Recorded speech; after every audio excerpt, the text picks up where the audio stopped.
Picture the scene. Lake Maggiore, in northern Italy, the 31st of July, 2024. A small, quiet crowd gathers under the summer sun to watch a Maserati executive hand over a set of keys. The car rolling away is finished in a deep, almost black shade of blue called Blue Nobile, with tiny embroidered tridents stitched into the headrests, and the number 999999 stamped into the windshield and into the driver's door sill. It looks like a celebration. It is actually a funeral wearing a tuxedo. Because that car, known as the Quattroporte Grand Finale, is the very last one of its kind that Maserati will ever build with a gasoline engine under the hood, closing out more than 60 years of Italian four-door luxury in a single afternoon. 2 years later, in the summer of 2026, you can still walk onto American dealer lots and find Quattroportes sitting there with six-figure price tags attached, marketed and financed like they are brand-new flagship sedans. They are not. The factory that built them has already moved on to other things. The tooling has gone quiet, and the next Quattroporte is not expected for years. And that single image, a beautiful, staggeringly expensive object that its own manufacturer has quietly walked away from, is the perfect entry point into today's countdown, because it captures everything currently wrong with the six-figure luxury sedan market in 2026. Every single car on this list will be marketed to you as the smart choice, the safe choice, the badge that never lets you down. The numbers tell a very different story. Here is the premise. For most of the 20th century, spending over $100,000 on a sedan bought you something tangible. It bought you hand-stitched leather, a mechanically bulletproof drivetrain, an engine that would still be running strong 200,000 miles later, and a badge that held its value because the car underneath it actually deserved that badge. In 2026, six figures increasingly buys you something completely different. It buys you a rolling data center, stuffed with dozens of electronic control modules, adaptive air suspension that can cost more to fix than a used economy car, software subscriptions gating features your car's hardware already has installed, and a depreciation curve steep enough to make a stockbroker nervous. Independent research from firms like IC Cars has shown, over and over again, that some of the most expensive sedans on American roads are also the fastest depreciating vehicles in the entire industry, not despite their six-figure sticker prices, but partly because of them. Meanwhile, insurance premiums on these cars run dramatically higher than mainstream sedans, thanks to complex sensor packages and expensive bodywork that turns even a minor fender bender into a five-figure repair estimate. So before you sign a purchase agreement on a flagship luxury sedan this year, we are walking you through 5 of them that simply are not delivering 6 figures of actual value, complete with real horsepower figures, real sticker prices, and the real reasons your accountant would probably talk you out of buying one.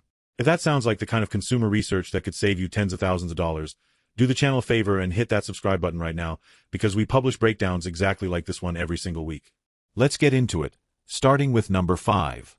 Sliding into the number 5 spot, we start in Germany, with a nameplate that basically invented the modern luxury sedan, the Mercedes-Benz S-Class, specifically the 2026 S580e, built on the W223 platform. Under the hood is a 3.0-liter turbocharged inline-6 engine paired with an electric motor in a plug-in hybrid layout, and combined, the system produces roughly 510 horsepower, enough to launch a 2.5-ton luxury barge to 60 miles an hour in well under 5 seconds. Real-world listings for the S580e in the summer of 2026 show manufacturers suggested retail prices ranging from around $130,000 to nearly $149,000 once you start stacking option packages. On paper, that sounds like the pinnacle of German engineering, and in a lot of ways it still is. The problem is what happens after you drive it off the lot. For decades, the S-Class earned its reputation through mechanical durability, the kind of car a private chauffeur could put 500,000 miles on without drama. The 2026 version bets everything on technology instead, and that bet comes with a bill attached.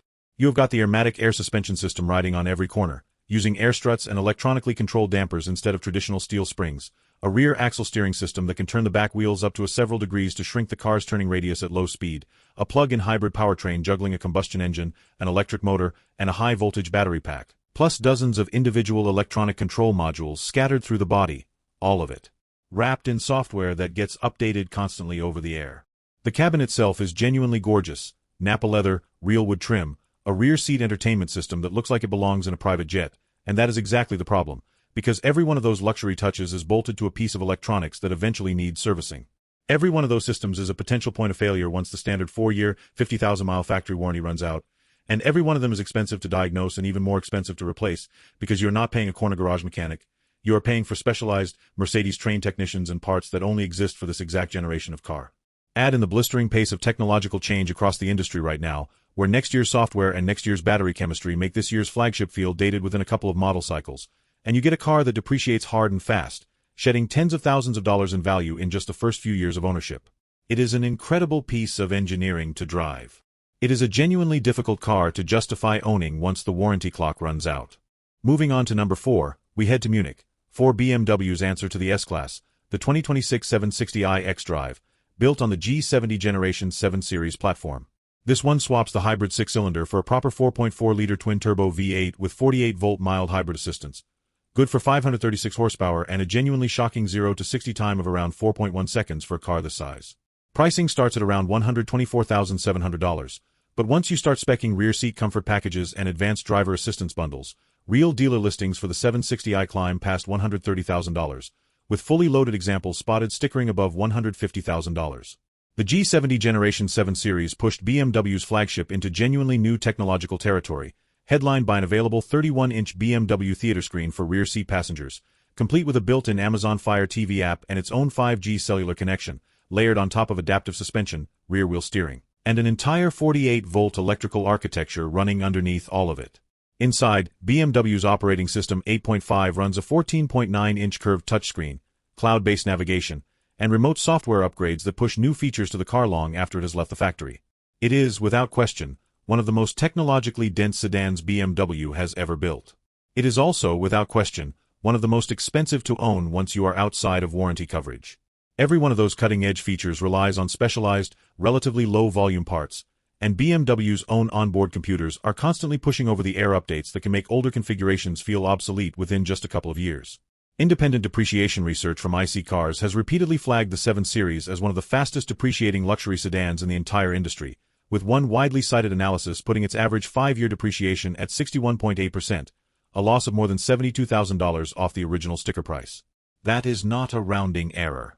That is more money evaporating in resale value than most Americans earn in an entire year, gone from a single car in half a decade. At number 3, we shift over to Ingolstadt for the Audi A8 L Quattro, and this is where the story gets a little bit sad, because unlike the S-Class and the 7 Series, the A8 is not just expensive, it is also on its way out the door entirely. Audi builds the current A8 around a 3.0-liter turbocharged TFSI V6 with 48-volt mild hybrid assistance, rated at 335 horsepower, a noticeably smaller number than either German rival already covered on this list. Pricing for the long-wheelbase A8 L Quattro starts around $95,000 and climbs past $110,000 once you add the executive package and other options, putting it firmly into six-figure territory for anyone who wants the full experience. Here is the part that should genuinely worry anyone shopping for one in 2026. Audi has already confirmed that this current, fourth-generation A8, which first went on sale back in 2017, is ending production, with order books already closed in Germany and European production winding down. There is no direct successor arriving anytime soon. Audi's own leadership has said a true replacement will not land until closer to the end of the decade, with the automaker's new, large Q9 SUV filling in as a temporary flagship in the meantime. So you are being asked to pay six figures for a design that debuted the same year the very first Tesla Model 3 shipped, a car about to be discontinued with no replacement on the horizon, all while it still carries every expensive to maintain feature you would expect at this price point: adaptive electromechanical air suspension, the Quattro all-wheel drive system with a self-locking center differential, and a dense stack of driver assistance electronics. For more than 3 decades, the A8 badge stood for Audi's engineering flagship, the car that introduced the world to the aluminum space frame chassis and technology that eventually trickled down into every other Audi in the lineup. Watching that legacy quietly wind down while the sticker price stays firmly in six-figure territory is exactly the kind of disconnect this list is built around. Once the warranty runs out, any one of those systems can turn into a repair bill running into the thousands of dollars, on a car that resale data already shows losing value faster than most of its competitors, precisely because informed buyers know a true replacement is nowhere in sight. Number 2 brings us back to Mercedes, but this time into the electric side of the lineup, with the 2026 EQS 584 Matic sedan, built on the V297 platform. This is Mercedes' flagship electric sedan, running dual electric motors for all-wheel drive and putting out 536 horsepower, with a more efficient single-motor base version rated by the Federal Range Test at around 390 miles, while this heavier, dual-motor 580 version comes in closer to 345 miles. Pricing starts around $123,900, and fully loaded manufacturer editions, wrapped almost entirely in that massive curved hyperscreen dashboard display, push well past $140,000. The car can fast charge on a 200-kilowatt DC charger and, as of this model year, comes with a native North American charging standard adapter, letting owners plug straight into Tesla's supercharger network, which is a genuine convenience win. Here is where the story turns genuinely brutal.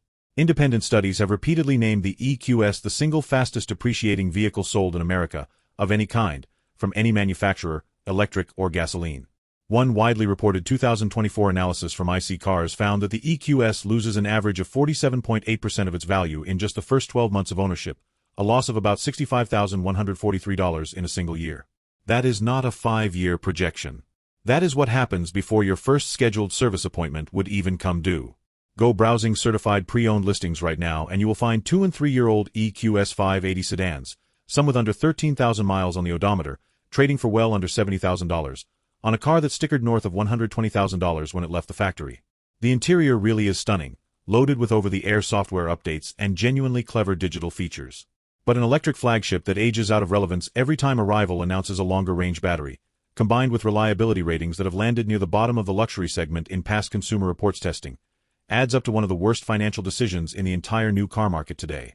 And that brings us to number 1, the biggest, saddest, most shocking pick on this entire list, and it is the car we open the show with, the Maserati Quattroporte. Here is the twist nobody tells you when you walk onto a dealer lot in 2026. Maserati is not actually building new Quattroportes anymore.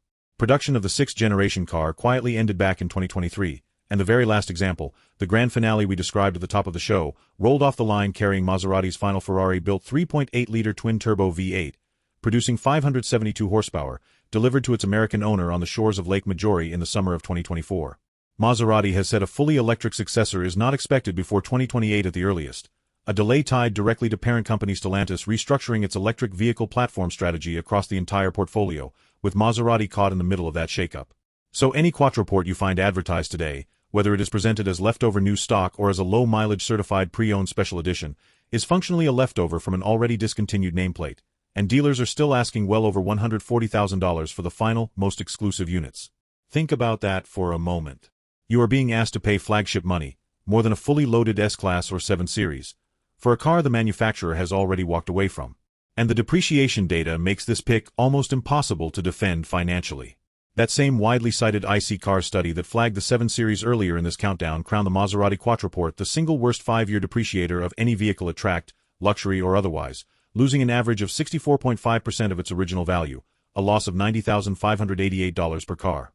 Layer on top of that the reality of owning an Italian exotic sedan in America, parts sourced from a limited overseas supply chain, specialized labor that only a handful of dealerships nationwide are properly trained to perform, and a service network a fraction of the size of what Mercedes, BMW, or Audi can offer. And you have got a car where routine maintenance alone can rival a monthly payment on something else entirely.